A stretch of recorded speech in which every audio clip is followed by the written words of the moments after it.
आप सभी लोगों का स्वागत है आपके अपने YouTube चैनल में जिसका नाम है मैथ बाई चंदन शर्मा। आज हम एक नई श्रृंखला शुरू करने जा रहे हैं और जितने भी 2022 में ग्रुप डी के पेपर हुए हैं उसमें क्वांट के जितने भी महत्वपूर्ण क्वेश्चन पूछे गए हैं, जितनी तारीख में और जितने शिफ्टों में, सारे पेपर को एक एक करके हम सॉल्व करेंगे।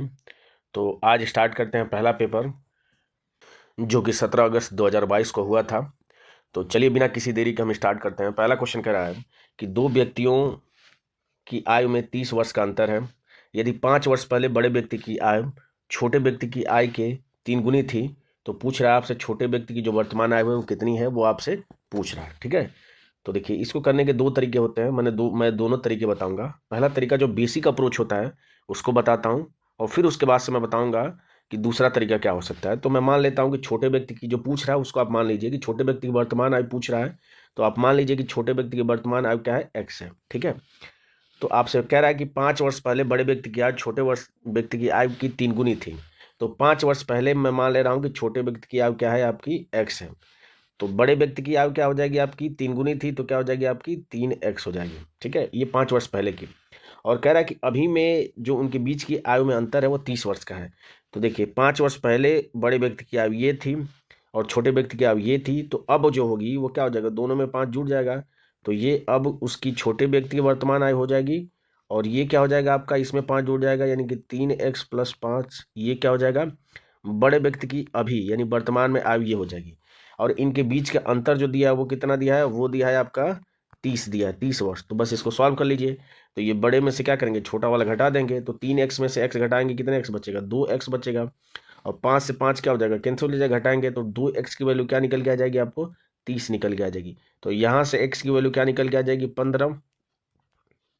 और आपसे पूछ क्या रहा है, तो छोटे व्यक्ति की वर्तमान आयु, तो छोटे व्यक्ति की वर्तमान आयु ये है, तो x + 5 हो जाएगी। तो x की वैल्यू 15 है, 15 में 5 जोड़ेंगे तो आंसर कितना हो जाएगा, 20 वर्ष हो जाएगा इसका राइट आंसर। ठीक है, ये तो एक तरीका हो गया। दूसरा तरीका, तो दूसरा तरीका लगाने से पहले थोड़ा सा मैं इसके पीछे की जो कहानी है उसको बताना चाहूंगा ताकि आपको अच्छे से समझ में आ जाए। तो कह रहा है कि दोनों व्यक्ति की जो वर्तमान आयु में अंतर है वो 30 वर्ष है। तो मान के चलिए कि ये दोनों व्यक्ति की वर्तमान आयु है और इनके बीच का जो अंतर है वो कितना है आपका, वो दिया है आपको 30 दिया है। ठीक है, और 5 वर्ष पहले अगर मान लीजिए मैं छोटा, यानी कि अगर मैं स्मॉल ले लेता हूँ और ये बड़ा मतलब होता है 20 से, अगर मैं इसको डिनोट करता हूँ, जो 5 वर्ष पहले इनकी आय में जो अनुपात है वो कितना है, 1:3, यानी 3 गुना है। तो देखिए एक बात यहाँ पे समझने वाली ये है कि जैसे मान लीजिए कि अगर मैं दो व्यक्ति का एग्जाम्पल लेके दूँ, जैसे मान लीजिए एक पिता है और उसका एक बेटा है। ठीक है, पिता की उम्र मान लीजिए अगर 40 वर्ष है और बेटे की उम्र मान लीजिए अगर 10 वर्ष है, तो उनके बीच जो अभी गैप है तो 30 वर्ष का गैप है। ठीक है, अगर मान के चलिए कि अगर 5 साल बाद अगर गैप देखा जाए तो लड़का आपका 15 साल का हो जाएगा और जो पिता हो जाएगा वो 45 साल का हो जाएगा। तो भी उसके बीच का जो गैप है वो 30 ही होगा। कहने का मतलब ये है कि अगर साल कितने भी बढ़ जाएं, लेकिन जो बीच का जो गैप होता है उस पर कोई असर नहीं पड़ता है। वो जो पहले होगा और जो अब होगा, चाहे कितने सालों बाद अगर हम दिखाएंगे, तो भी उसके बीच का जो गैप होगा वो क्या होगा, अंतर जो होगा वो सेम होगा। तो कहने का मतलब ये है कि जब इनकी आयु के बीच का जो अंतर है वो आपको 30 दिया है, तो वो यहाँ पे भी फॉलो करनी चाहिए। उसके बीच के आयु का अंतर क्या होना चाहिए, 30 होना चाहिए। तो अगर मैं मान लेता हूँ कि छोटे वाले की उम्र 1 है, बड़े वाले की उम्र अगर 3 है, तो इनके बीच का अंतर कितना निकल के आ जाएगा, वो निकल के आ जाएगा 2। इससे 2 यूनिट की वैल्यू आपको किसके बराबर दिया है, 30 वर्ष के बराबर दिया है। तो यहाँ से 1 यूनिट की वैल्यू कितनी निकल के आ जाएगी, आपकी 15। तो जैसे ही 1 यूनिट की वैल्यू 15 निकल के आ जाएगी, तो यहाँ से हमें पता चल गया कि छोटे जो लड़के की उम्र है, छोटे व्यक्ति की, वो कितनी हो जाएगी, आपकी 15 हो जाएगी। और ये 5 वर्ष पहले की उम्र है और आपसे अभी की उम्र पूछ रहा है, यानी प्रेजेंट की पूछ रहा है। तो हम क्या करेंगे, बस 5 जोड़ देंगे, इस एक में 5 जोड़ देंगे। तो 1 यूनिट की वैल्यू 15 है, तो 15 में 5 जोड़ देंगे तो आंसर क्या हो जाएगा, 20 वर्ष। यानी छोटे व्यक्ति की जो वर्तमान उम्र क्या हो जाएगी, आपकी 20 वर्ष हो जाएगी। तो अगले क्वेश्चन पे, दूसरा नंबर क्वेश्चन कह रहा है कि वह अधिकतम संभव लंबाई ज्ञात कीजिए जिसका उपयोग करके 5 metre 25 centimetre, 7 metre 35 centimetre, 4 metre 90 centimetre की लंबाई को पूर्णतः मापा जा सके। ठीक है, जब आपसे यहाँ पे एक वर्ड पकड़ने वाली बात है कि जब आपसे अधिकतम संभव लंबाई पूछे, अधिकतम संभव लंबाई, इसका मतलब होता है कि आपको क्या निकालना है, आपको HCF निकालना है। HCF मतलब होता है, हिंदी में इसको मसप कहते हैं, इंग्लिश में कहते हैं हाईएस्ट कॉमन फैक्टर। ठीक है, तो निकाल लेते हैं। तो पहले देखिए, हम अगर आंसर पे एक नज़र डालें तो सारे आंसर हमारे सेंटीमीटर में, इसका मतलब हम इसको सेंटीमीटर में बदल लेंगे। तो पहली वाली वैल्यू क्या हो जाएगी, इसको सेंटीमीटर में बदलेंगे तो 525 सेंटीमीटर। दूसरी वाली वैल्यू क्या आ जाएगी 735 सेंटीमीटर, और तीसरी वाली वैल्यू क्या हो जाएगी आपकी 490 सेंटीमीटर। ठीक है, इसका आप मौसपा निकाल दीजिए। तो मौसपा निकालने का एक तो तरीका ये है, दूसरा तरीका भी मैं बताता हूँ। तो 5 से आप कट कर दीजिए तो कितना हो जाएगा 1 और 0, 5 × 5 = 25, ये हो जाएगा 5, 2 23, 4, 3 35, 7। ठीक है, फिर 5 से कट कर दीजिए तो 9, 45, 4 40, 8। ठीक है, अब ये किसी से कट रहा है तो 7 से देख लेते हैं। तो 7 से 1 3 35, 7 5 35, 7 से 7 दूना के 14, 7 एकम में 7, 7 एकम में 7 और 2 28, 4। ठीक है, अब ये कटेगा तो 15 21 14, नहीं अब ये किसी से नहीं कटेगा। तो इसका HCF क्या निकल के आ गया आपका, इसका HCF निकल के आ गया 7 × 5 = 35, जो कि ऑप्शन नंबर किस में दिया है आपका, ऑप्शन नंबर सी में दिया। ये इसका क्या हो जाएगा राइट आंसर हो जाएगा। ठीक है, एक तो ये तरीका हो गया HCF निकालने का। दूसरा एक तरीका हो सकता है, इसमें क्या करते हैं कि हम संख्याओं को छोटे से बढ़ते क्रम में लिख लेते हैं। तो मैंने छोटे से बढ़ते क्रम में पहले से लिख लिया है। अब क्या करते हैं कि दोनों का अंतर निकालते हैं। तो इन दोनों का अंतर निकालेंगे तो इन दोनों के बीच का अंतर कितना हो जाएगा, तो हम अंतर निकाल लेते हैं। तो घटाएंगे तो 90, 100, 500 और 25 है, यानी कि 35 हो जाएगा इन दोनों के बीच का अंतर। इन दोनों के बीच का अंतर क्या निकल के जाएगा, तो 0 1 2 यानी 210 निकल गया है। अब ये वाली जो वैल्यू आ गई जो कि 35 आई है और 210 हो गया, तो आपका HCF क्या हो जाएगा, इन तीनों का HCF वही होगा जो इन दोनों वैल्यू को क्या करे पूर्णतः विभाजित कर दे। तो हमें पता है कि देखिए 35 से अगर हम भाग देंगे तो 210 पूर्णतः विभाजित हो जाएगा, क्योंकि 35 दूना के 70 और 7 ने 21 बिल्कुल विभाजित हो जा रहा है। इसका मतलब इन दोनों संख्याओं का जो HCF हो जाएगा वो क्या हो जाएगा 35, जो कि ऑप्शन नंबर किस में दिया है 3 में दिया है। आप इस तरीके से भी HCF निकाल सकते हैं, बड़ी से बड़ी संख्याओं का निकाल सकते हैं। ठीक है, नहीं तो आप जो पिछले वाला तरीका बताया था आप उस तरीके से भी HCF निकाल सकते हैं। बढ़ते हैं अगले क्वेश्चन पे। अगला क्वेश्चन कह रहा है कि आपको एक इक्वेशन दिया गया है और कह रहा है कि इसका मान ज्ञात करना है। ठीक है, तो हम निकाल लेते हैं। देखिए 0 में गुणा किया गया तो ये तो 0 वैल्यू हो जाएगी। ठीक है, इसको 3 से कट करेंगे तो कितनी बढ़ जाएगा 27, 9 बढ़ जाएगा, तो ये 9 हो जाएगा। और यहाँ पे 1 बचा है तो 9 + 1 कितना हो जाएगा आपका 10 आंसर हो जाएगा, जो कि ऑप्शन नंबर किस में दिया है 3 में दिया है। बढ़ते हैं अगले क्वेश्चन पे। अगला क्वेश्चन कह रहा है कि 2 तरफा यात्रा के दौरान गौरव की जो औसत आयु है वो 15 किलोमीटर प्रति घंटा है। यदि वह जाते समय 20 किलोमीटर की दूरी तय करता है प्रति घंटे, यानी सिंपल से उसकी स्पीड दी है कि 20 किलोमीटर प्रति घंटा उसकी स्पीड है जाते समय। तो पूछा है कि लौटते समय उसकी चाल कितनी होगी। तो हमें पता है कि एवरेज स्पीड होती है, मैं बताया भी हूँ अपने चैनल पे कि अगर मान लीजिए कि जाते समय अगर उसकी स्पीड x है और आते समय उसकी स्पीड अगर y है, तो जो एवरेज स्पीड यहाँ से निकल के आती है वो निकल के आती है 2xy/x + y आ जाती है। ठीक है, तो यहाँ से इसकी वैल्यू आपको दिया है किसके बराबर दिया है, एवरेज स्पीड आपको दे दिया 15 के, तो यहाँ पे इसकी वैल्यू 15 के बराबर कर देंगे और रख देते हैं वैल्यू।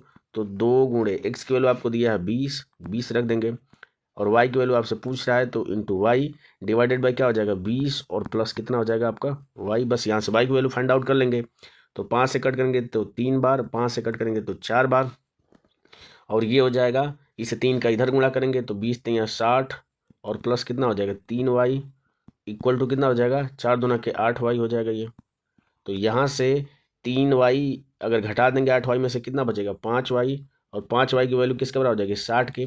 तो यहाँ से y की वैल्यू कितनी निकल के आ जाएगी 12 × 25 = 60, यानी कि 12 निकल के आ जाएगी। तो पूछ आपसे वही रहा है कि लौटते समय उसकी चाल, लौटते समय उसकी चाल y माना है, y का मान किसके बराबर है 12 किलोमीटर प्रति घंटा के, जो कि ऑप्शन नंबर डी में दिया है। ये इसका क्या हो जाएगा राइट आंसर हो जाएगा। ठीक है, एक तो ये तरीका हो गया। अगर मान लीजिए इन केस अगर आपको ये फार्मूला नहीं मालूम है कि एवरेज स्पीड का फार्मूला होता है 2xy/x + y, अगर ये फार्मूला अगर आपको याद नहीं है तो भी आप इसका आंसर निकाल सकते हैं। देखिए कैसे निकालेंगे। औसत चाल बराबर होता है आपका, औसत चाल बराबर आपका होता है कुल दूरी बटा कुल समय। ठीक है, कुल समय ये होता है औसत चाल का फॉर्मूला होता है। ठीक है, तो मैं मान लेता हूँ कि ये पूरी दूरी मैं मान लेता हूँ 1 है। ठीक है, तो ये 1 यूनिट की दूरी है, तो उसको 20 किलोमीटर प्रति घंटे की स्पीड से वो क्या कर रहा है जाते समय वो उसकी स्पीड है, और आते समय उसकी स्पीड हमें मालूम नहीं, मैं इसको मान लेता हूँ x है। ठीक है, तो देखिए कुल दूरी आपकी क्या हो जाएगी, जाते समय 1 यूनिट चल रहा है और आते समय भी 1 यूनिट चल रहा है, तो टोटल दूरी आपकी क्या हो जाएगी 2 यूनिट हो जाएगी। ठीक है, और समय कितना लग रहा है, तो देखिए जाते समय 20 किलोमीटर प्रति घंटे की स्पीड से जा रहा है, तो दूरी 1 है, और 20 की स्पीड से जाएगा तो कितना समय लगेगा 1/20 लगेगा। आते समय उसकी स्पीड माना हमने x, दूरी आपकी 1 ही है, तो एक बटा क्या हो जाएगा, एक्स हो जाएगा। बस इसको सॉल्व कर देंगे, ये बराबर किसका हो जाएगा, तो औसत चाल आपको दिया है, कितना दिया है 15, तो ये किसके बराबर हो जाएगा 15। बस यहाँ से आप एक्स की वैल्यू फाइंड आउट कर लीजिए। तो फाइंड आउट कर लेते हैं आपका। तो देखिए ये 15 का इधर गुणा हो जाएगा, तो ये आपका हो जाएगा 2/15, ये बराबर आपका हो जाएगा 1/20 और प्लस 1/x के बराबर हो जाएगा। ठीक है, अब इस 20 को इधर लेके आएंगे तो ये आपका हो जाएगा 1/x की जो वैल्यू हो जाएगी वो बराबर हो जाएगी 2/15 और माइनस क्या हो जाएगा 1/20 के बराबर। ठीक है, अब देखिए 15 और 20 का एलसीएम लेंगे तो कितना हो जाएगा आपका 60 हो जाएगा। तो 15 से करेंगे तो 4 बार जाएगा, 4 गुना के 8 हो जाएगा, और माइनस 20 ने 60 हो जाएगा 3, यानी कि 5 बटा कितना हो जाएगा आपका 60 हो जाएगा। इसको सिंप्लीफाई करेंगे तो 1 बटा कितना आ जाएगा 12।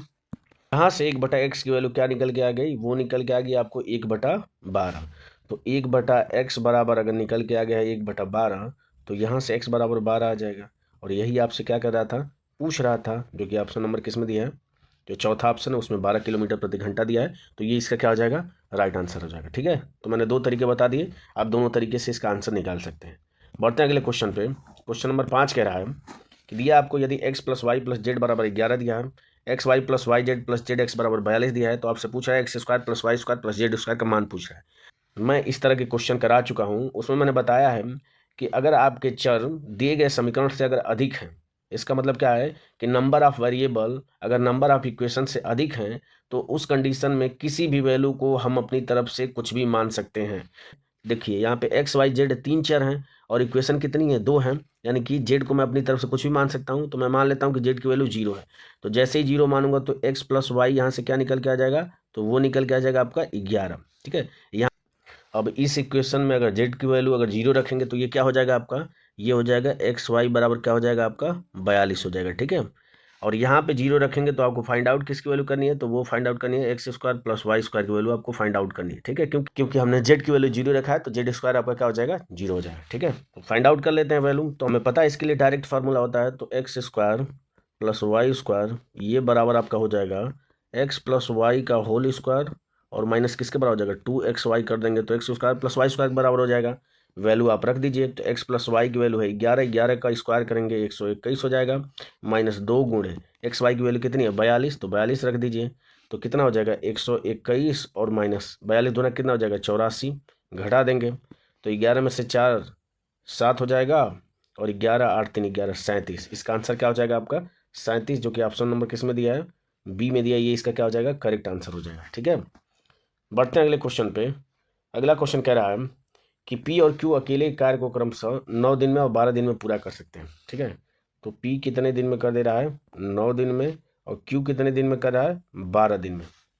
आगे कह रहा है यदि वे क्यू से शुरू करके एक एक दिन छोड़ के कार्य करते हैं, यानी अल्टरनेट काम करते हैं, यानी कि पहले क्यू करता है फिर उसके बाद से पी करता है फिर क्यू करता है फिर पी करता है, ऐसे करके काम चल रहा है अल्टरनेट में।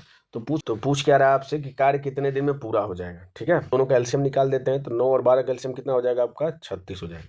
ठीक है, 9 से भाग देंगे तो 4 बार और 12 से भाग देंगे 3 बार, यानी ये पी की इफिशियंसी आ गई और ये क्यू की इफिशियंसी आ गई। ठीक है, तो दोनों की अगर एफिशिएंसी जोड़ देंगे तो टोटल कितना हो जाएगा 7 एफिशिएंसी हो जाएगी दोनों की, यानी 7 यूनिट कार्य करते हैं कितने दिन में, तो ये 2 दिन में कितने यूनिट कार्य करते हैं आपके 7 यूनिट कार्य करते हैं। ठीक है, तो हम क्या करते हैं कि इसको करने का ट्रिक यही होता है कि ये जो आ रहा है एफिशिएंसी जोड़ने के बाद इसको हम भाग देते हैं ये पूरे कार्य में और पूर्णांक में ले जाने की कोशिश करते हैं। तो अगर पूर्णांक में भाग देंगे तो 7 पचे 35, यानी कि 5 बार चला जाएगा, यानी कि 5 बार चला जाएगा, यानी कि 35 यूनिट का कार्य कितने दिन में हो जाएगा, यानी कि यहाँ से यहाँ तक करने के लिए हम 5 से गुणा कर दे रहे हैं, तो ये भी क्या हो जाएगा 5 से गुणा हो जाएगा, तो 5 से गुणा करेंगे तो कितना हो जाएगा आपका 10 दिन हो जाएगा। ठीक है, यानी कि 10 दिन में ये कितना कार्य कर ले रहे हैं, तो ये 35 यूनिट का काम 10 दिन में कर ले रहे हैं। ठीक है, तो बचेगा काम कितना, तो 35 यूनिट कार्य कर लिया है इन्होंने और टोटल कार्य है आपका 36 यूनिट का, तो बचेगा कितने कार्य, तो 1 यूनिट का कार्य बच रहा है। ठीक है,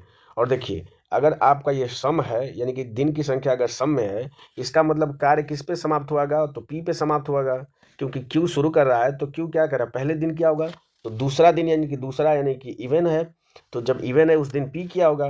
तो यहाँ पे हम देख रहे हैं कि 10 जो है वो भी इवन नंबर है, इसका मतलब पी तो काम कर लिया होगा, यानी जो बचा काम होगा वो कौन करेगा, तो बचा काम कौन करेगा क्यू करेगा, और क्यू की इफिशियंसी क्या है आपकी 3 है, तो 1 यूनिट कार्य करने को उसके लिए कितना समय लगेगा, तो 1/3 लग जाएगा। तो 10 दिन तो पहले ही लग रहा था, अब उसमें 1/3 दिन और लग जाएगा, तो 10 सही 1/3 दिन में पूरा कार्य क्या हो जाएगा आपका, समाप्त हो जाएगा, जो कि ऑप्शन नंबर किस में दिया है, डी में इसका आंसर दिया है, वो हो जाएगा करेक्ट। ठीक है, बढ़ते हैं अगले क्वेश्चन पे। क्वेश्चन नंबर 7 कह रहा है, हमें दिया है कि 0.6 प्लस ब्रैकेट में दिया है रूट में 0.81 और ऐसा समथिंग करके दिया है, पूछ रहा है कि इसका मान क्या होगा। ठीक है, तो हम इसका मान निकाल लेते हैं। तो ये हो जाएगा आपका 0.6 हो जाएगा, प्लस ब्रैकेट में देखिए दिया है 0.81 दिया है, इसका रूट क्या हो जाएगा, इसका रूट हो जाएगा 0.9 हो जाएगा इसका रूट। ठीक है, माइनस ब्रैकेट में इसका रूट हो जाएगा 144 होता है 12 का, और दशमलव दिया है, इसका मतलब ये किसका रूट है, 0.12 का ये रूट है। ठीक है, और प्लस आपका दिया है 0.4 दिया है, और डिवाइड किया किससे, 0.5 से डिवाइड किया, और ये ब्रैकेट क्लोज है, ये है ऐसे दिया। ठीक है, बस इसी को सिंप्लीफाई कर लेंगे, हमारा आंसर निकल के आ जाएगा। तो ये हो जाएगा 0.6 प्लस ब्रैकेट में है 0.9 और माइनस, इसको सॉल्व कर दीजिए। तो ये क्या हो जाएगा आपका 0.12 प्लस क्या हो जाएगा, भाग दे दीजिए। तो 4 में अगर हम 5 से भाग देंगे तो ये दोनों में एक स्थान पर दशमलव है, तो दशमलव क्या हो जाएगा, हट जाएगा। भाग देंगे तो कितनी बढ़ जाएगा, दशमलव बढ़ा के क्या हो जाएगा 40, तो 5 और 40 यानी 0.8 बढ़ जाएगा। ठीक है, तो यहाँ से क्या हो जाएगा, तो ये आप लिख लेंगे, तो 0.6 प्लस हो जाएगा आपका 0.9 और माइनस क्या हो जाएगा आपका 0.12 में 0.8 जोड़ेंगे तो क्या हो जाएगा, इसको लिख सकते हैं 8 जीरो, यानी 80 में 12 अगर जोड़ेंगे तो कितना हो जाएगा 90 92, तो ये हो जाएगा 0.92 हो जाएगा। ठीक है, अब बस इसको सॉल्व कर दीजिए। तो ये आपका हो जाएगा 9 6 15 हो जाएगा आपका, यानी 1.5 हो जाएगा, और इसमें से घटाना कितना है, तो 0.92 घटा देना है। तो घटा दीजिए आप, तो ये हो जाएगा 0, इसको आप लिख सकते हैं 1.5 को 1.50 लिख सकते हैं। तो 10 में से 2 घटाएंगे 8 आएगा, और यहाँ पे बचेगा 4, 14 में से क्या घटाएंगे 9 घटाएंगे, तो 9 5 14, 5 बचेगा, यानी कि 0.58 इसका क्या हो जाएगा, आंसर हो जाएगा, जो कि ऑप्शन नंबर किस में दिया है आपका, ऑप्शन नंबर 3 में दिया है इसका आंसर। तो ये करेक्ट हो जाएगा। ठीक है, यहाँ पे समझने वाली बात ये है कि 144 का जो रूट होता है वो होता है आपका 12 होता है। ठीक है, तो 12 है, तो हम देख रहे हैं कितने स्थान पे दशमलव है, तो 4 स्थान पे दशमलव है।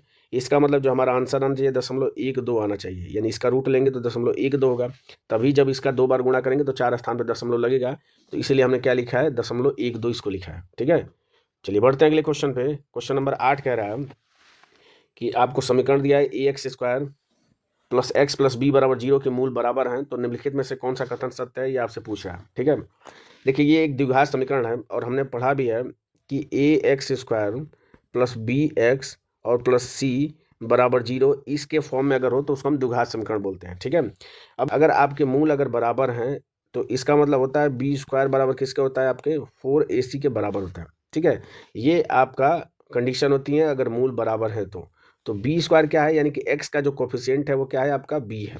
ठीक है, और a क्या है आपका x² का कोफिशिएंट है, c जो है वो कांस्टेंट है। ठीक है, तो यहाँ से कंपेयर अगर हम कर लेंगे तो b की जगह पे हम देख रहे हैं कि x का जो कोफिशिएंट है वो क्या है 1 है, तो 1 का स्क्वायर हो जाएगा, 1 का स्क्वायर करेंगे कितना हो जाएगा 1 ही होगा, बराबर 4ac।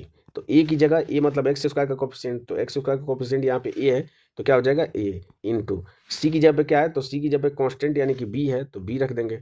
तो ये आ जाएगा आपका 1 बराबर किसके हो जाएगा 4ab के बराबर हो जाएगा। ठीक है, और यहाँ से अगर हम ab की वैल्यू निकाल दें तो ab बराबर क्या हो जाएगा, इस 4 का इधर भाग हो जाएगा, तो 1/4, यानी ये क्या हो जाएगा, अगर ऐसी कंडीशन है तो इस केस में जो मूल होंगे वो दोनों क्या होंगे, बराबर होंगे, जो कि ऑप्शन नंबर किस में दिया है 3 में दिया है, ab बराबर 1/4, ये क्या हो जाएगा इसका करेक्ट आंसर हो जाएगा। ठीक है, बढ़ते हैं अगले क्वेश्चन पे। क्वेश्चन नंबर 9 कह रहा है कि निम्नलिखित में से कौन सा विकल्प उस निकटतम लगभग मान के दर्शाता है जो निम्नलिखित समीकरण में प्रश्न चिन्ह के स्थान पर आ गया, यानी सिंपल सी बात है, इसको पूछ रहा है कि सिंप्लीफाइड करने के बाद से इसका आंसर क्या होगा, वो आपसे पूछ रहा है। ठीक है, तो सबसे पहले हम क्या करते हैं, सबसे पहले हम मल्टीप्लाई सॉल्व करेंगे यहाँ पे, फिर उसके बाद से प्लस या माइनस दोनों में से कोई सॉल्व कर लेंगे। तो हम गुणा कर लेते हैं, तो देखिए यहाँ पे 19 में 3 का गुणा करेंगे तो 19 दूना 38, 19 57, तो ये हो जाएगा आपका 57 दशमलव में, और 25 तक कितना हो जाएगा 75, यानी 75.57, और प्लस क्या हो जाएगा आपका 4.41 में से 0.9 घटा देंगे आपका, तो ये आपका 1 हो जाएगा, और 14 में से 9 जाएगा 5 हो जाएगा, और यहाँ पे 4 में से 1 कम हो जाएगा, यानी कि 3.51 हो जाएगा। अब इन दोनों को क्या करेंगे, जोड़ देंगे, तो 7 और 1 कितना हो जाएगा आपका 8 हो जाएगा, और 5 5 10 हो जाएगा, 1 कैरी हो जाएगा, और 75 3 78, और 1 क्या हो जाएगा 79 हो जाएगा। ठीक है, यानी कि 79.08 आना चाहिए इसका आंसर, जो कि किसके पूछ रहा है कि निकटतम लगभग मान, तो किसके करीब है, ये 78 के करीब है, जो कि ऑप्शन नंबर किस में दिया है, 3 में दिया है। ये इसका क्या हो जाएगा, राइट आंसर हो जाएगा। ठीक है, या आप इसको ऐसे भी लगा सकते थे, जब क्वेश्चन में कह रहा है कि निकटतम लगभग मान में बताइए, तो आप देखिए 25.19 को आप डायरेक्ट लिख दीजिए 25, ठीक है, इंटू 3 और प्लस 4.41 को लिख दीजिए आप 4, क्यों, और ये आपका क्या हो जाएगा, 0.9 को क्या लिख देंगे, 1 लिख देंगे, 1 के करीब है, बस इसको सॉल्व कर लीजिए। तो ये हो जाएगा 25 या 75, और 75 और 4 कितना हो जाएगा 79, 79 में से 1 घटाएंगे कितना हो जाएगा आपका 78। तो आप इस तरीके से भी निकाल सकते थे। बाकी मैंने एग्जैक्ट वैल्यू निकाल दी है, और आप दोनों तरीके से इस आंसर तक आप पहुंच सकते हैं। ठीक है, तो बढ़ते हैं अगले क्वेश्चन पे। अगला क्वेश्चन कह रहा है कि 1 वर्ष पूर्व साकेत और तिलक की जो आयु का अनुपात है वो क्या है आपका 5:6 है। ठीक है, तो मैं लिख लेता हूँ, ये है आपका साकेत और ये है तिलक। ठीक है, 1 वर्ष पूर्व उनकी आयु का अनुपात कितना है, तो वो है 5:6 है। ठीक है, अब 1 वर्ष पूर्व यानी कि ये मैं मान लेता हूँ ये वर्तमान आयु है उनकी, ये क्या है, प्रेजेंट आयु है उनकी। ठीक है, तो ये 1 वर्ष पूर्व की है, तो 1 वर्ष पूर्व की है। आगे क्या करें कि 4 वर्ष बाद यह अनुपात कितना हो जाता है, यानी कि वर्तमान से 4 वर्ष बाद ये जो अनुपात है वो अनुपात हो रहा है 6:7 हो रहा है। तो आपसे पूछ क्या रहा है कि साकेत की वर्तमान आयु कितनी होगी, ये आपसे पूछ रहा है, यानी कि ये जो साकेत है इसकी वर्तमान आयु क्या होगी, ये आपसे पूछ रहा है। ठीक है, तो यहाँ पे देखिए मैंने आपको बताया, पिछले क्वेश्चन में भी बताया था, इस तरह का जो क्वेश्चन आया था आयु से संबंधित, कि उनके बीच का जो अंतर होता है वो समय के हिसाब से बदलता नहीं है। तो हम देख रहे हैं कि यहाँ पे 5 से 6 है, यानी कि 1 का अंतर है, यहाँ पे भी 1 का अंतर है। इसका मतलब क्या हो रहा है कि ये 5 से 6 हो रहा है, यानी कितना बढ़ रहा है ये आपका, तो ये 1 बढ़ रहा है। लेकिन सालों में कितना बढ़ रहा है, देखिए 4 साल यहाँ पे लगा है और 1 साल यहाँ पे लगा है, यानी कि टोटल कितने साल लगे हैं, तो टोटल साल लगे हैं आपके 5 साल। तो यहाँ से आपके आ गई 1 यूनिट की वैल्यू कितनी आ गई, 5 साल। तो आपसे पूछ रहा है कि 5 यूनिट की वैल्यू, तो 5 यूनिट की वैल्यू हम निकाल देते हैं। तो 5 यूनिट की वैल्यू कितनी हो जाएगी आपकी, 25 हो जाएगी। ठीक है, यानी 25 साल हो जाएगी। लेकिन ये 1 वर्ष पूर्व इसकी आयु है साकेत की, और आपसे पूछ रहा है कि साकेत की वर्तमान आयु। तो अगर 1 वर्ष पूर्व वो 25 साल का होगा, तो अभी कितने साल का होगा, तो 26 होगा, एक जोड़ देंगे, तो इसका राइट आंसर क्या हो जाएगा, 26 हो जाएगा। ठीक है, या आप यहाँ से भी निकाल सकते थे कि अगर 1 की वैल्यू अगर 5 आ गई है तो 6 की वैल्यू निकाल दीजिए, तो 6 यूनिट की वैल्यू कितनी हो जाएगी आपकी, 30 हो जाएगी। लेकिन ये क्या है, 4 वर्ष बाद की वैल्यू है, ये 4 वर्ष बाद की, तो प्रेजेंट की पूछ रहा है, तो इसमें से 4 क्या करेंगे, घटा देंगे, तभी भी आपका आंसर कितना आएगा, 26 आएगा। आप किसी भी तरीके से करेंगे तो आपका राइट आंसर ही आएगा। ठीक है, बढ़ते हैं अगले क्वेश्चन पे। अगला क्वेश्चन कह रहा है इनमें से कौन सा द्विघात समीकरण है। मैंने अभी थोड़ी देर पहले बताया कि द्विघात समीकरण क्या होता है, उसका सिंपल जो फॉर्म होता है वो होता है ax² plus bx plus c equal to क्या होता है, 0 होता है। जहाँ पे क्या होता है a b और c क्या होता है, ये आपके कांस्टेंट होते हैं, ये आपके क्या होते हैं, कांस्टेंट होते हैं, जिसको अचर बोला जाता है हिंदी में। ठीक है, तो यहाँ पे एक चीज़ नोट करने वाली है कि जो x का जो सबसे मैक्सिमम जो पावर होगा वो क्या होगा, 2 होगा। तो हम देख लेते हैं कि x का मैक्सिमम पावर 2 किस में है। ठीक है, तो देखिए इसमें अगर मैं देखूंगा तो ये देखिए 3 हो जा रहा है, तो ये क्या हो जाएगा, ये आपका आंसर नहीं होगा। इसमें अगर देखेंगे तो 2 नहीं हो रहा है, तो ये भी आंसर नहीं होगा। ठीक है, इसमें भी आपका 2 नहीं है, तो ये भी आंसर नहीं होगा। सिर्फ और सिर्फ x की मैक्सिमम पावर 2 किस में है, तो वो ऑप्शन नंबर बी में है, तो ये आपका हमारा क्या हो जाएगा, करेक्ट आंसर हो जाएगा। तो बी क्या हो जाएगा, द्विघात समीकरण है इसमें से। ठीक है, बढ़ते हैं अगले क्वेश्चन पे। यदि किसी घन के एक फलक का परिमाप आपको दिया है 24 सेंटीमीटर, तो उसका आयतन पूछ रहा है। ठीक है, तो घन का परिमाप क्या होता है, घन का परिमाप हमें पता है क्या होता है, ये होता है आपका वर्ग का ही जो घन होता है उसका एक अगर हम फलक लें तो वो किसके बराबर होता है, वो वर्ग के बराबर होता है। वर्ग का परिमाप हमें पता है क्या होता है कि 4 इंटू ए होता है। तो 4a की वैल्यू आपको कितना दिया है, 24। तो यहाँ से a की वैल्यू निकालेंगे तो कितना आपका निकल के आ जाएगा, 6 निकल के आ जाएगा। और घन का आयतन, अगर भुजा आपकी a है तो घन का जो आयतन होता है वो होता है भुजा का क्यूब, यानी a का क्यूब। तो 6 का क्यूब अगर हम करेंगे तो 6 का क्यूब कितना होता है, 216 होता है। तो इसका आंसर क्या हो जाएगा, 216 सेंटीमीटर क्यूब, जो कि ऑप्शन नंबर किस में दिया है, 4 में दिया है। ये इसका क्या हो जाएगा, राइट आंसर हो जाएगा। ठीक है, बढ़ते हैं अगले क्वेश्चन पे। अगला क्वेश्चन कह रहा है कि 36 सेंटीमीटर को किलोमीटर में बदलिए। ठीक है, तो इसके लिए एक जो सिंपल तरीका लगता है, चाहे आपको सेंटीमीटर से मिलीमीटर या डेकामीटर या डेसीमीटर या किसी में भी बदलने के लिए कह दिया जाए, अगर आपको बेसिक मालूम है तो आप कितना भी तोड़ मड़ोड़ के क्वेश्चन आपके सामने दे दिया जाए आप उसको आसानी से निकाल लेंगे। ठीक है, तो जो इसके पीछे का कॉन्सेप्ट है वो मैं बता देता हूँ, ताकि अगर इस तरह के क्वेश्चन इसके बाद आए तो आप उसको आसानी से कर सकें। ठीक है, ये होता है किलो, हेक्टो, डेका, और इसको मैं अगर मात्रक का वो दे दे रहा हूँ कि ये है आपका मात्रक, DC, सेंटी और क्या है मिली। ठीक है, यहाँ मात्रक में हो सकता है आपका ग्राम भी हो सकता है, लीटर हो सकता है, ठीक है, मीटर हो सकता है, कुछ भी हो सकता है आपके प्रश्नानुसार। ठीक है, तो ध्यान देने वाली बात यह कि कभी भी अगर ऊपर से नीचे आएंगे, ऊपर से अगर नीचे अगर इस डायग्राम में आएंगे तो एक के बाद उतने जीरो क्या होंगे आपके बढ़ेंगे। ठीक है, और इसके अपोजिट अगर आपका नीचे से ऊपर जाएंगे तो 1/1 के बाद क्या होगा, उतने जीरो आपके बढ़ेंगे। ठीक है, ये एक सिंपल सी ट्रिक है। ठीक है, तो इस ट्रिक का यूज करके हम देखिए कितनी आसानी से निकाल देंगे। ठीक है, तो आपको बोला कि सेंटीमीटर को किस में बदलना है, आपको किलोमीटर में। तो देखिए सेंटीमीटर आपका कहाँ है, यहाँ है आपका सेंटीमीटर। ठीक है, और किलोमीटर कहाँ है, तो ये आपका किलोमीटर यहाँ पे रह जाएगा। ठीक, अब देखिए नीचे से ऊपर जा रहे हैं ना, तो नीचे से ऊपर कितने स्टेप जा रहे हैं, तो देखिए 1 2 3 4 और ये 5, यानी 5 स्टेप जा रहे हैं। तो बस क्या करेंगे, वो लिख देंगे 1/1 के बाद उतने जीरो। तो 5 है तो 1 2 3 4 5 जीरो हो जाएंगे। और किसको बदलना है, 36 को, तो बस इसको 36 से क्या कर देंगे, गुणा कर देंगे।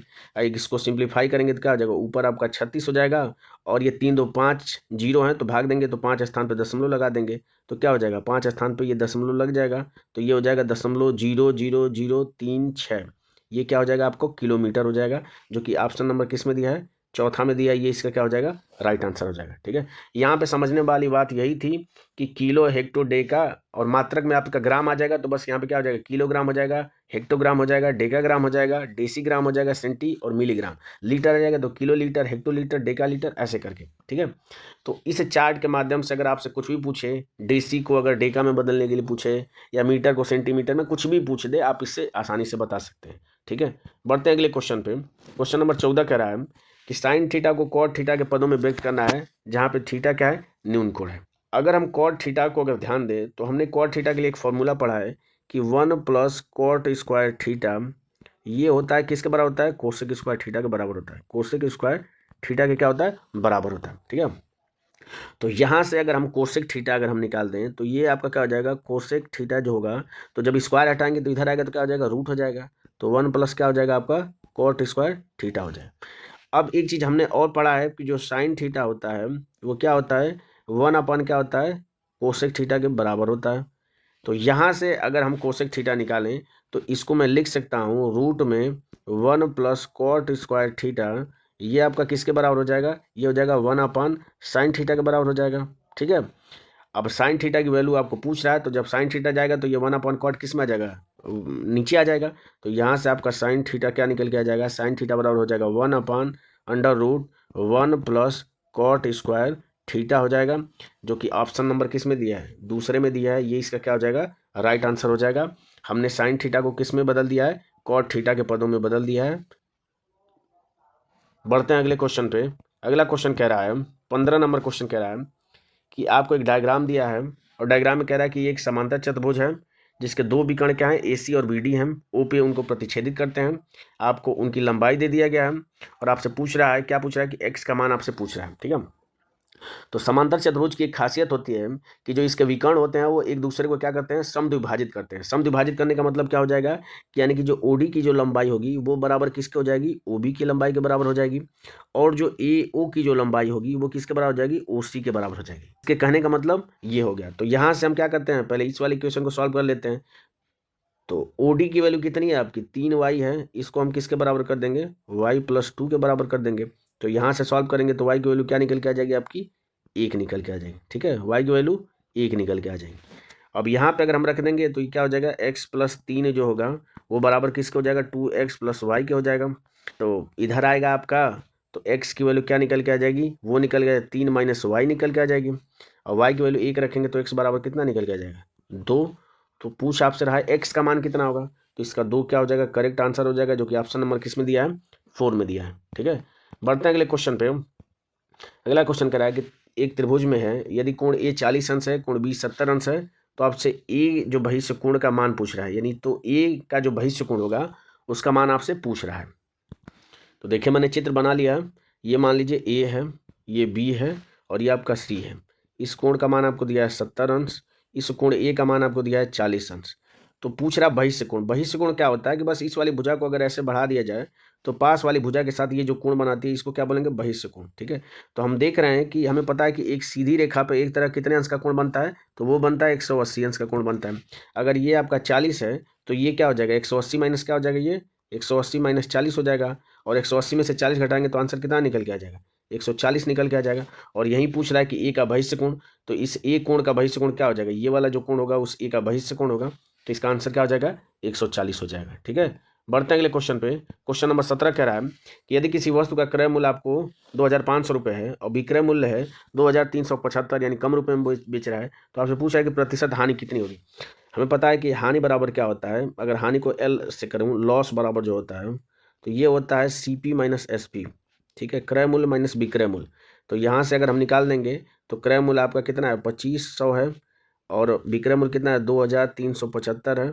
घटा दीजिए तो आपका कितना हो जाएगा, 5 हो जाएगा, और ये 2 हो जाएगा, 4 में से 3 जाएगा, 1 हो जाएगा, यानी 125 रुपये का इसको क्या हो रहा है, लॉस हो रहा है। तो प्रतिशत लॉस बराबर हमें पता है कि क्या होता है कि जितने का लॉस हो रहा है और कितने पे, क्रय मूल्य पे, यानी कि 2500 पे, और आपसे बस 100 से गुणा कर देंगे तो ये देखिए 0 से 0 कट जाएगा, और 25 से भाग देंगे 125 में तो कितनी बच जाएगा, 25 × 125, यानी 5% का क्या होगा, उसको हानि होगा, जो कि ऑप्शन नंबर किस में दिया है, 3 में दिया है। ठीक है, बढ़ते हैं अगले क्वेश्चन पे। अगला क्वेश्चन कह रहा है कि एक क्रम में व्यवस्थित 11 संख्याओं का औसत आपको दिया है 41। लिख लेते हैं, 11 संख्याओं का जो औसत है वो कितना है आपका, 41 है। पहली 5 संख्याओं का जो औसत दिया है वो कितना दिया है, 18 दिया है, और अंतिम 5 संख्याओं का औसत जो दिया है वो कितना दिया है आपको, 64 दिया है। तो पूछ आपसे रहा है कि छठी संख्या ज्ञात कीजिए। तो एक तो आप इसको डायरेक्ट आप फार्मूला से कर सकते हैं, तो मैं फार्मूला से बता दे रहा हूँ, और फिर उसके बाद से जो एग्जाम ओरिएंटेड अप्रोच होगा वो भी मैं बताऊँगा। तो फार्मूला से करेंगे तो इन टोटल 11 संख्याओं का अगर औसत आपका 41 है तो योग क्या निकल के आ जाएगा, तो 11 गुणे क्या हो जाएगा आपका, 41 हो जाएगा। करेंगे तो कितना निकल के आ जाएगा, तो ये हो जाएगा 1 4 1 कितना हो जाएगा, 5 और 4 451 निकल के आ गया। अब देखिए 5 संख्याओं का औसत आपका कितना है, 18 दिया है, तो योग कितना निकल के आ जाएगा, तो 18 × 5 = 90 आ जाएगा। ठीक है, 5 संख्याओं का औसत कितना दिया है, 64 दिया है, तो इनका योग क्या निकल के आ जाएगा, तो 20 हो जाएगा, और 30 और 2 32, 320 निकल के आ जाएगा। इन दोनों का योग करेंगे तो कितना हो जाएगा, 410 हो जाएगा। तो छठी संख्या पूछ रहा है आपसे, तो छठी संख्या देखिए, पहली 5 संख्या ये हो गई, अंतिम 5 संख्या ये हो गई, इन दोनों का योग आपको मिल गया 410, और 11 संख्याओं का योग 451 है, बस घटा देंगे तो आपको छठी संख्या मिल जाएगी। तो छठी संख्या बराबर क्या हो जाएगा, 451 माइनस 410 घटाएंगे तो कितना हो जाएगा आपका, 41 आ जाएगा, जो कि ऑप्शन नंबर किस में दिया है, 2 में दिया है 41, ये इसका क्या हो जाएगा, करेक्ट आंसर हो जाएगा। ठीक है, एक तो ये तरीका है जो कि एकदम बेसिक है, और ये तरीका आप पढ़े भी होंगे, औसत का फार्मूला बेस्ड है कि औसत बराबर हमें पता है कि कुल पदों का योग बटा पदों की संख्या होती है, और उस फार्मूले का यूज करके हमने इसको सॉल्व किया। ठीक है, अब देखिए दूसरा तरीका क्या हो सकता है, जिसको मैं हमेशा एवरेज के क्वेश्चन में यूज करता हूँ। इस कंडीशन में मैं मान लेता हूँ कि जैसे दिया है कि 11 संख्याओं का औसत आपको 41 दिया है, तो मैं मान लेता हूँ कि सभी संख्याएं 41 41 ही हैं। ठीक है, ये मैं मान लेता हूँ। ठीक है, एवरेज का मतलब होता है बराबर बराबर बांटना। तो देखिए यहाँ पे 5 संख्याओं का औसत आपको 18 दिया है, इसका मतलब ये कितना कम है, तो होना इनको 41 चाहिए, और 18 दिया गया है, इसका मतलब कितना कम है आपका, तो ये आपका 2 1 यानी 23 कम है। ये कितना कम है आपका, 23 कम है, और कितने पे कम है, तो 5 पे 23 कम है, तो 5 से हम क्या करेंगे, गुणा कर लेंगे। ठीक है, अब देखिए ये इनको 41 41 देना चाहिए, लेकिन ये दे दिया गया है 64 64, यानी कितना अधिक दे दिया गया है, तो 41 से 3 ये भी 23 अधिक दे दिया गया है, और कितने पे अधिक दिया है, तो ये किस पे दिया है, 5 लोगों पे। तो जो नेट चेंज आएगा, तो हम देख रहे हैं कि 23 × 5 ये दिया है माइनस में, और 23 × 5 यहाँ पे पॉजिटिव चेंज आ रहा है, तो दोनों कट के क्या हो जाएगा, 0। इसका मतलब जो छठवां नंबर होगा उसका एवरेज क्या निकल के आ जाएगा आपका, 41 निकल के आ जाएगा, जो कि हमने माना है। तो छठी संख्या क्या आ जाएगी आपकी, 41, जो कि ऑप्शन नंबर किस में दिया है, 2 में दिया है। ठीक है, आप इस तरीके से भी कर सकते हैं। अगर मान लीजिए कि इसमें नेट चेंज कुछ आता है, 4 5 या 6 कुछ का भी नेट चेंज आता है, तो जब हमने जो 41 माना वो 41 ना मान के जो नेट चेंज आता है बस उसको इसमें जोड़ देते तो वो संख्या हो जाती। तो चूंकि यहाँ पे नेट चेंज क्या आ रहा है, 0 आ रहा है, इसका मतलब ये संख्या क्या हो जाएगी, 41 ही हो जाएगी। ठीक है, बढ़ते हैं अगले क्वेश्चन पे। क्वेश्चन नंबर 19 कह रहा है कि 2 मीटर भुजा वाली एक घनाकार पानी की टंकी में 3.5 सेंटीमीटर त्रिज्या वाला एक वृत्ताकार इनलेट है। यदि पानी के प्रवाह की गति आपकी 2 मीटर प्रति सेकंड है, तो इसके द्वारा टंकी को भरने में कितना समय लगेगा, लगभग मैं आपसे पूछ रहा है। ठीक है, तो 2 मीटर भुजा वाली घनाकार टंकी है, तो पहले मैं देख लेता हूँ कि टंकी की कैपेसिटी कितनी है, अर्थात उसका आयतन कितना होता है। तो अगर आपकी घन की भुजा अगर की लंबाई दिया है 2 मीटर, तो इसका आयतन क्या हो जाएगा, तो a³ होता है घन का आयतन, तो 2 का क्यूब करेंगे तो 8 मीटर क्यूब क्या हो जाएगा, इसका आयतन निकल के आ जाएगा। ठीक है, अब हम देख लेते हैं कि किस रेट से जो पानी है वो टंकी के अंदर आ रहा है।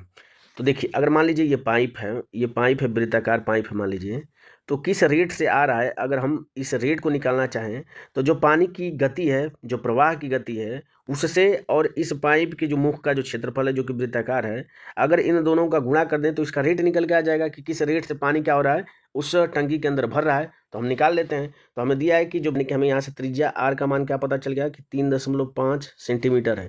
तो इसको मीटर में बदलने के लिए क्या करेंगे, 100 से भाग देंगे। तो 100 से भाग कर देंगे तो 10 घात कितना हो जाएगा, -2। ये अब क्या हो गया, मीटर में हो गया। तो इस वृत्त का क्षेत्रफल निकाल देंगे। तो वृत्त का क्षेत्रफल होता है पाई आर स्क्वायर। तो पाई की वैल्यू होती है 22/7 into r square. R square मतलब 3.5 गुणे 3.5 और गुणे क्या हो जाएगा, 10 के घाते माइनस क्या हो जाएगा, 4 हो जाएगा। इसको सिंप्लीफाई कर दें तो 7 × 5 = 35.5 बार 22 × 110 यानी 11 गुणे 3.5 और गुणे 10 के घाते कितना हो जाएगा, ये -4 हो जाएगा। ये आपका क्या निकल के आ गया, ये निकल के आ गया इस वृत्ताकार इनलेट का क्षेत्रफल निकल गया है। तो रेट अगर हम निकालना है कि किस रेट से वो जा रहा है तो क्या हो जाएगा, इस जो वृत्ताकार क्षेत्रफल हमने निकाला है इसमें क्या करेंगे, उस स्पीड से क्या करेंगे, गुणा कर देंगे। तो स्पीड क्या है, पानी के प्रवाह की गति दिया है 2 मीटर, तो 2 से क्या करेंगे, गुणा कर देंगे। तो ये आपका निकल के आ जाएगा। तो 35 गुना के 70 7 हो जाएगा, 11 7 77 यानी 77 गुणे 10 के घाते कितना हो जाएगा, -4 हो जाएगा। ठीक है, तो अब आपसे पूछ क्या रहा है कि टंकी को भरने में कितना समय लगेगा। तो टंकी की कैपेसिटी कितनी है आपकी, 8 मीटर क्यूब की टंकी कैपेसिटी है और इस रेट से भर रहा है। तो समय जब निकालना होगा तो बस क्या करेंगे, 8 में 77 और गुणे 10 के घाते कितना होगा, -4 से भाग दे देंगे। तो ये 10 के घाते -4 ऊपर चला जाएगा तो कितना हो जाएगा, ये हो जाएगा 8 गुणे 10 के घाते 4 और डिवाइडेड बाई कितना हो जाएगा, 77। ये आंसर किस में आएगा आपका, ये आंसर आएगा सेकंड में, क्योंकि मीटर प्रति सेकंड यहाँ पे दिया है तो ये आंसर सेकंड में आएगा। तो इसको अगर हमें मिनट में बदलना है तो बस क्या करेंगे, 60 से भाग दे देंगे, यानी ये जो आएगा वही क्या हो जाएगा आपका, इतने मिनट आंसर हो जाएगा। बस इसको सिंप्लीफाई कर लेते हैं हम। तो 4 से कट कर लेते हैं तो 4 दूने की 8 और 15 चौको क्या आ जाएगा आपका 60, यानी ऊपर बचा 2 गुणे 10 के घाते 4 और डिवाइडेड बाई कितना हो जाएगा आपका 77 और गुणे 15 हो जाएगा। ठीक है, अब इसको सिंप्लीफाई कर लेते हैं और तो ये हो जाएगा 2 गुणे, इसको हम लिख सकते हैं, क्या लिख सकते हैं, 10 गुणे 10 के घाते 3 लिख सकते हैं, डिवाइडेड बाई क्या हो जाएगा 77 और गुणे 15। 5 से कट करेंगे 5 दूना के 10, 5 3 15, यानी ऊपर आपका आ जाएगा 4 और 1000 हो जाएगा 3 0 और नीचे क्या हो जाएगा 7 21 2 7 21 और 2 23। आंसर लगभग में पूछ रहा है, इसका मतलब इसको मैं 230 अगर ले लेता हूँ 230 तो ये 0 से 0 कट जाएगा आपका और 23 2 46 हो जाएगा, यानी एक बार जाएगा 23 का में 23 और 17 170 23 7 कितना 7 3 21 7 2 14 15 16 यानी 7 बार चला जाएगा। तो ये हो जाएगा 17 दशमलव और 17 दशमलव किस में आंसर है, सिर्फ और सिर्फ ऑप्शन नंबर 3 में है। तो ये क्या हो जाएगा 17.3 मिनट क्या हो जाएगा, इसका आंसर हो जाएगा। ठीक है, बढ़ते हैं अगले क्वेश्चन पे। अगला क्वेश्चन कह रहा है, यदि संख्याएं 6 18 39 और x समानुपात में है तो x का मान ज्ञात करिए। देखिए, तो 6 से 18 हो रहा है, 3 गुना बढ़ रहा है, यानी इसका जब 3 गुना करेंगे तो 39 का 3 गुना करेंगे तो लास्ट में 29 27 7 आना चाहिए। तो लास्ट में 7 किस में है, ऑप्शन नंबर 3 में है, तो ये इसका क्या हो जाएगा, करेक्ट आंसर हो जाएगा। ठीक है, अदरवाइज आप क्या कर सकते हैं कि 6/18 ये समानुपात में है तो बराबर होना चाहिए किसके, 39/x का होना चाहिए। यहाँ से इसको सिंप्लीफाई कर लेंगे तो 6 से कट करेंगे तो कितनी बार जाएगा, 6 3 18 3 बार जाएगा और x बराबर क्या हो जाएगा आपका 39 गुणे 3 हो जाएगा। गुणा कर देंगे तो कितना हो जाएगा, 40 अगर मानेंगे तो 4 3 12 120 हो जाएगा, 120 में से 3 घटा देंगे तो कितना हो जाएगा 117 इसका आंसर हो जाएगा, जो कि ऑप्शन नंबर किस में दिया है, 3 में दिया है। ठीक है, बढ़ते हैं अगले क्वेश्चन पे। क्वेश्चन नंबर 21 कह रहा है कि आपको एक पाई चार्ट दिया गया है जिसमें वैज्ञानिक कैलकुलेटर के निर्माण में किए गए व्यय को प्रतिशत में दर्शाया गया है। ठीक है, इसमें अलग अलग दिया है, डायरेक्ट लेबर दिया है, डायरेक्ट मटेरियल दिया है, ट्रांसपोर्टेशन में कितना, मैन्युफैक्चरिंग में कितना खर्च लगा है और एडवर्टाइजमेंट में कितना खर्च लगा है, ये सारे परसेंटेज में आपको दिया है। ठीक है, और आपसे पूछ रहा है कि यदि 500 कैलकुलेटर का निर्माण किया जाता है और उन पर प्रत्यक्ष श्रम लागत मतलब होता है डायरेक्ट लेबर, ये कितना लग रहा है आपको, 1 लाख के करीब लग रहा है, 1 लाख लग रहा है। तो पूछ रहा है कि आपसे कैलकुलेटर का विक्रय मूल्य कितना रखना चाहिए ताकि निर्माता को 44% का लाभ हो। ठीक है, तो आपसे क्वेश्चन में दिया है कि 24% की वैल्यू आपसे क्या दिया है, वो दिया है आपको 1 लाख के, 1 लाख दिया है। तो यहाँ से उसके पास जो टोटल इनकम है वो निकल के आ जाएगी। तो टोटल इनकम क्या हो जाएगी, अगर 24% की वैल्यू ये है तो यहाँ से 1% की वैल्यू निकाल देंगे तो 1% की वैल्यू क्या निकल के आ जाएगी, 1 लाख और डिवाइडेड बाई कितना हो जाएगा आपका 24 हो जाएगा। यहाँ से 100% की वैल्यू निकाल देंगे तो 100% की वैल्यू क्या निकल के आ जाएगी, तो ये निकल के आ जाएगी 1,00,000 डिवाइडेड बाई 24 और गुणे कितना हो जाएगा आपका 100 हो जाएगा। ठीक है, ये आगे उसकी पूरी लागत निकल के आ जाए। और इस लागत में वो 500 कैलकुलेटर खरीदता है, तो अगर मैं इसको 500 से भाग दे दूं तो पर कैलकुलेटर की उसकी कीमत निकल के आ जाएगी। और उस पर उसको लाभ चाहिए 44% का, यानी कि क्या चाहिए 144/100, 44% का लाभ चाहिए। तो बस यही क्या हो जाएगा, उसका आंसर निकल के आ जाएगा। बस इसी को सिंप्लीफाई कर देंगे, तो इसको सिंप्लीफाई करते हैं तो ये देखिए 100 से 100 कट जाएगा और 24 का कितना हो जाएगा 144। अब देखिए ये 0 0 0 0 कट जाएगा आपका, ऊपर बचेगा 5 से कट करेंगे तो कितना जाए 5 दूना के 10, यानी ऊपर 200 बचेगा, यानी 200 गुणे कितना हो जाएगा आपका 6। और जब 200 का 6 में गुणा करेंगे तो आंसर क्या निकल जाएगा 1200 में। यानी कि आपसे पूछ रहा था कि कितना विक्रय मूल्य रखना चाहिए, तो कितना विक्रय मूल्य रखना चाहिए 1200 रखना चाहिए, तब जाके उसको क्या मिलेगा 44% का लाभ मिलेगा। ठीक है, बढ़ते हैं अगले क्वेश्चन पे। अगला क्वेश्चन कह रहा है, फिर एक डायग्राम वाला क्वेश्चन आ गया कि आपको चार्ट दिया गया है जिसमें आपको वर्ष 2012 से 2016 तक विभिन्न वर्षों के दौरान जो संगठन का उत्पादन है वो आपको दर्शाया गया है। और आपसे क्वेश्चन पूछ के रहा है कि 2015 से 2016 तक उत्पादन में हुई प्रतिशत वृद्धि कितनी थी। तो हम यहाँ से देख सकते हैं कि 2016 में जो बिक्री है वो कितनी है आपकी 18.9 है, ठीक है, टन की है। और 2015 में बिक्री जो है वो कितनी है आपकी 12.6 की है। ठीक है, तो पूछ रहा है कि वृद्धि हुई है तो कितने की वृद्धि हुई, तो बस इसका अंतर निकाल देंगे। तो अंतर निकालेंगे कितना हो जाएगा, 9 में से 6 घटाएंगे 3 हो जाएगा, और 18 में से 12 घटाएंगे कितना हो जाएगा 6.3, इसका क्या हो जाएगा वृद्धि दर हो जाएगा। ठीक है, और पूछ रहा है कि कितने प्रतिशत की वृद्धि होना, प्रतिशत पूछ रहा है, तो 6.3 की वृद्धि हुई और कितने पे, तो मैंने बताया था कि जो वर्ड होते हैं सा का जो होता है वो हमेशा क्या होता है हर में लिखा जाता है। तो कह रहा है कि 2015 से, तो 2015 में बिक्री कितनी है 12.5 है, तो इससे कह रहा है तो परसेंटेज में बदलना है तो 100 से क्या कर देंगे गुणा कर देंगे। देखिए 63 दूना के होता है 126, 2 हो जाएगा, और 2 से 100 में भाग देंगे कितनी बढ़ जाएगा 50, यानी कितने परसेंट की वृद्धि हुई, तो 50% की वृद्धि हुई, जो कि ऑप्शन नंबर किस में दिया है 1 में दिया है, ये इसका क्या हो जाएगा राइट आंसर हो जाएगा। ठीक है, बढ़ते हैं अगले क्वेश्चन पे। 23 नंबर क्वेश्चन कह रहा है, यदि दो संख्याओं का योग जो है वो 430 है, उनका महत्तम समापवर्त एचसीएफ जो है 43 है, तो निम्नलिखित में से वह कौन सही युग्म है, ये आपको बताना है। ठीक है, तो मैं आपको पहले एक एग्जांपल समझा देता हूं ताकि जब मैं इस क्वेश्चन को करूं तो आपको समझ में आए। जैसे मान लीजिए कि आपका संख्याएं मान लीजिए कि 15 हैं और 20 हैं। ठीक है, तो इनका जो एचसीएफ होगा, इनका एचसीएफ क्या निकल के आ जाएगा, आपको निकल के आ जाएगा 5। ठीक है, तो मैं इस संख्या को क्या लिख सकता हूँ 15 को लिख सकता हूँ 5 गुणे 3 लिख सकता हूँ, और इस 20 को क्या लिख सकता हूँ 5 गुणे 4 लिख सकता हूँ। ठीक है, तो हमने क्या लिखा है कि एचसीएफ जो होता है ना, वो जो संख्या होती है उसी का एक फैक्टर होता है। और जब उस संख्या को अगर लिखना है तो एचसीएफ गुणे अगर कोई प्राइम नंबर से अगर हम मल्टीप्लाई कर दें तो वो हमारी संख्या निकल के आ जाती है। ठीक है, यहाँ पे 5 गुणे 4 कर दिया है, तो मैं मान लेता हूँ कि पहली जो संख्या है, तो पहली जो संख्या मैं मान लेता हूँ कि 43x है, और दूसरी संख्या क्या है आपकी 43y है। और यहाँ पे जो x और y होंगे वो दोनों क्या होंगे आपके को प्राइम होंगे। को प्राइम मतलब क्या होगा कि जैसे मैं यहाँ पे देख रहा हूँ कि 3 और 4 हैं, ये आपके को प्राइम है, यानी कि इनके बीच में कोई कॉमन फैक्टर नहीं है। तो उसी तरह जो एक्स वाई होंगे वो भी क्या होंगे को प्राइम होंगे, उनके बीच में भी कोई कॉमन फैक्टर नहीं होगा। अब आते हैं क्वेश्चन पे, तो कह रहा है कि उनका योग किसके बराबर 430 के बराबर है। तो योग कर लेते हैं, तो 43x प्लस 43y ये किसके बराबर होना चाहिए 430 के बराबर होना चाहिए। दोनों में से 43 कॉमन ले लेंगे तो क्या हो जाएगा x प्लस वाई, और इधर 43 से भाग देंगे तो कितनी बार जाएगा 10 बार, यानी x प्लस वाई जो होना चाहिए वो 10 के बराबर होना चाहिए। यानी कि x और y की वैल्यू हम ऐसा लें कि जोड़ने पर 10 के बराबर हो जाए, और x और y दोनों क्या होना चाहिए आपके को प्राइम होना चाहिए। ठीक है, को प्राइम होना चाहिए, तो कर लेते हैं हम। तो देखिए अगर मैं 1 लेता हूं तो दूसरा नंबर क्या हो जाएगा 9 हो जाएगा, बिल्कुल ये पेयर हो सकता है। दूसरा अगर मैं 2 लूंगा तो 8 हो जाएगा, तो ये दोनों को प्राइम नहीं है तो ये नहीं होगा। देखिए क्या क्या हो सकते हैं पहले मैं लिख लेता हूँ, तो 1 और 9 हो सकता है, 2 और 8 हो सकता है, 3 और 7 हो सकता है, 4 और 6 हो सकता है, और क्या हो सकता है 5 और 5 हो सकता है। ठीक है, ये पेयर हो सकते हैं।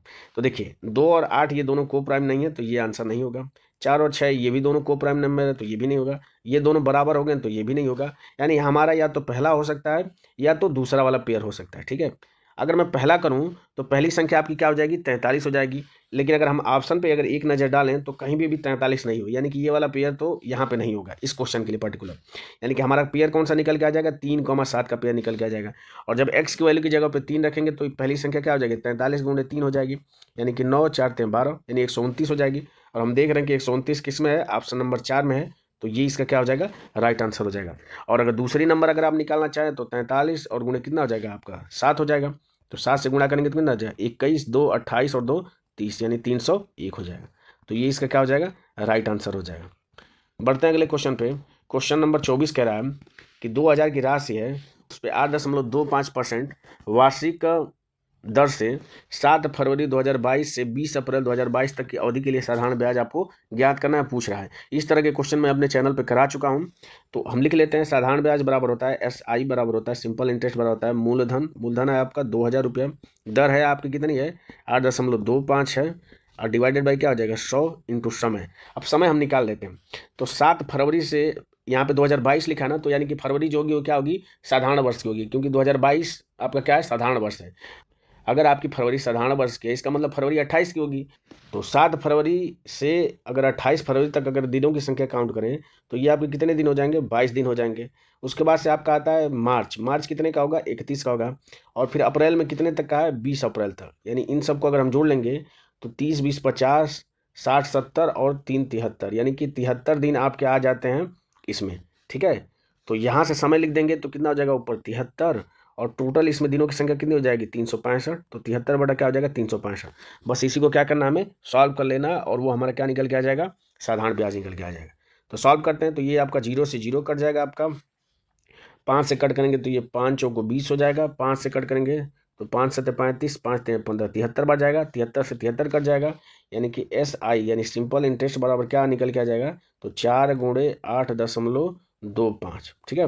तो 25 चौको 100 1 हो जाएगा, 8 चौको 32 और 1 कितना हो जाएगा 33 हो जाएगा, यानी कि साधारण ब्याज कितना निकल के आ जाएगा 33, जो कि ऑप्शन नंबर किस में दिया है, 2 में दिया, ये इसका राइट आंसर हो जाएगा, ठीक है।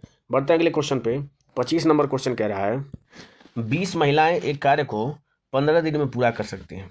तो 20 महिलाएं जो हैं, महिलाओं को अगर F करता हूं तो 20 फीमेल जो हैं वो किसी कार्य को कितने दिन में कर सकते हैं, 15 दिन में कर सकते हैं।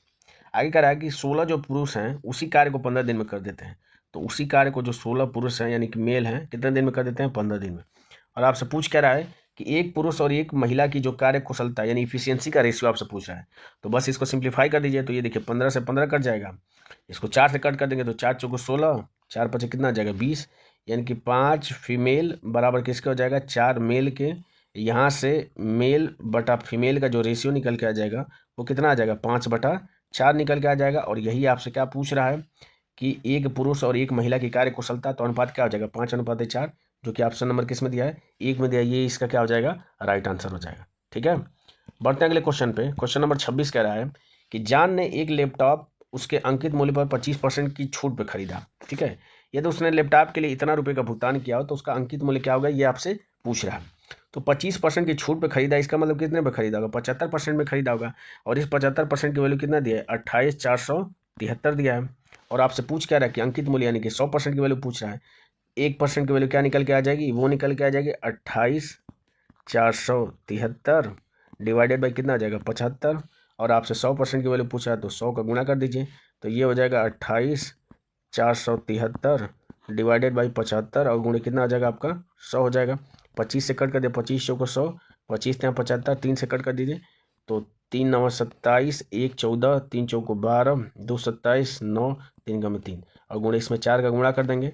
तो गुणा करिए तो 4 का में 4, 9 चौको 36, 3 4 चौको 16 और 3 19 और 9 चौको 36 और 1 37, यानी 37,964 रुपया क्या होगा उसका अंकित मूल्य होगा, जो कि ऑप्शन नंबर किस में दिया है 3 में दिया है, ये इसका करेक्ट आंसर हो जाएगा, ठीक है।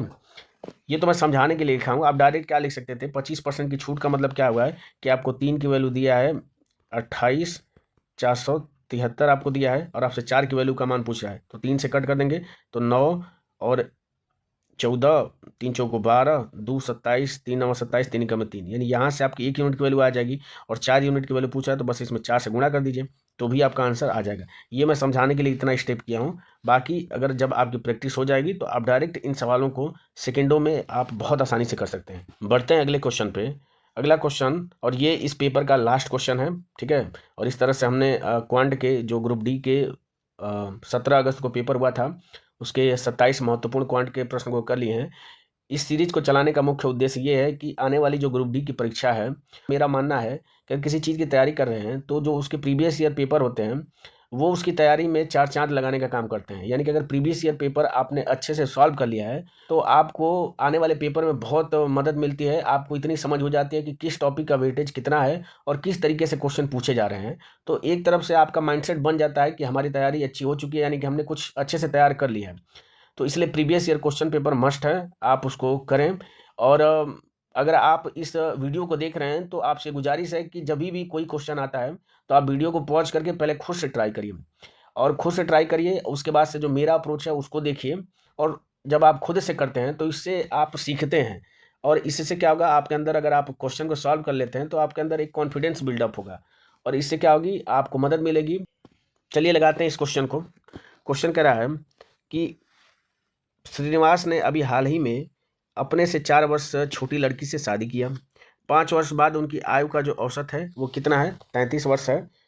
तो पूछ रहा है कि लड़की की वर्तमान आयु क्या होगी, ये आपसे पूछ रहा है। ठीक है, तो देखिए इसको बेसिक से कर लेते हैं, उसके बाद से जो मेरा अप्रोच है मैं वो बताऊंगा।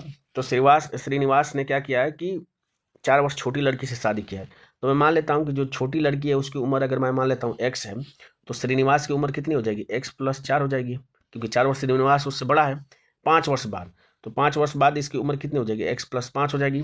5 वर्ष बाद श्रीनिवास की उम्र कितना हो जाएगी, तो 4 5 9 हो जाएगी। उनकी आयु का औसत योग, तो औसत योग मतलब क्या हो जाएगा, इन दोनों का योग, इनकी आयु का योग, और बटा पदों की संख्या कितनी है, 2 लोग हैं तो 2, ये किसके बराबर है, 33 के। यहाँ से इसको सॉल्व कर लेते हैं, तो x और x कितना हो जाएगा, 2x हो जाएगा, 9 5 14 हो जाएगा, डिवाइडेड बाई कितना हो जाएगा, 2, और ये बराबर किसके हो जाएगा, 33 के। 2 से भाग दे दीजिए, तो 2 से 2 कट जाएगा, ये कितनी बार जाएगा, 7 बार, यानी x+7 बराबर किसके हो जाएगा, 33 के। यहाँ से x की वैल्यू क्या निकल के आ जाएगी, तो 33 में से 7 घटा देंगे तो कितना आंसर आएगा, 26। तो इसका आंसर क्या हो जाएगा आपका, यही पूछ रहा है कि लड़की की वर्तमान आयु, और इसको हमने x माना था, तो आंसर क्या हो जाएगा, 26 हो जाएगा। ये इसका राइट आंसर। एक तो ये बेसिक अप्रोच था, बेसिक अप्रोच से हमने लगा दिया।